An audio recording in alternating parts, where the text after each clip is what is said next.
Qayerdan ham shunga подписка tashladim. Bo'lar-bo'lmas temalarni gapiryapti. Bugun sizlar bilan yana sotuv haqida gaplashamiz.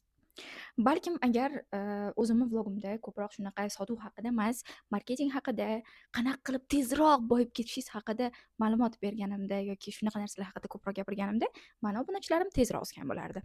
Lekin men unaqa qilmayapman. Men real rezultatga chiqish uchun faqatgina bor narsani gapirishga harakat qilaman. Itak, sotuv olamida nima gaplar? Mani bitta hozir proyektim bor. Bu o'quv markazi bilan связанный. И o'tda hozir men bitta опросник qilib berdim. Ya'ni kelib ketayotgan, probniga kirayotgan o'quvchilarni o'zlarini sof fikrlarini bilish uchun. Это вот так выглядит. Bu narsani o'zim yaratib berdim. Nimaga? Bundan oldin men sotuv bo'yicha sistema qo'yganimda, o'quv markaziga nechta odam bir kunda kelib ketayotganini bilish uchun o'zimga Excel'imni yaratib qilib bergan edim. O'tda уже biz ko'ryapmizki, bir kunda juda ham ko'p odamlar kelib ketyapti. Kamida bo'lmadi deganda 10 ta odam kelib ketyapti.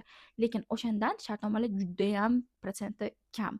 Masalan, deylik, agar 100 ta odam kelib ketayotgan bo'lsa, o'tdan 15 ta shartnoma bo'lyapti. Bu yomon показатель. Buni yechimini bilish uchun, masalan, o'quvchiga nima yoqmayapti, sharoitmi, o'qituvchimi yoki nimadir boshqa narsami bilish uchungina bunaqa опросникlar qilinadi. Чтобы hamma mijozlarimizni olib qolish uchun.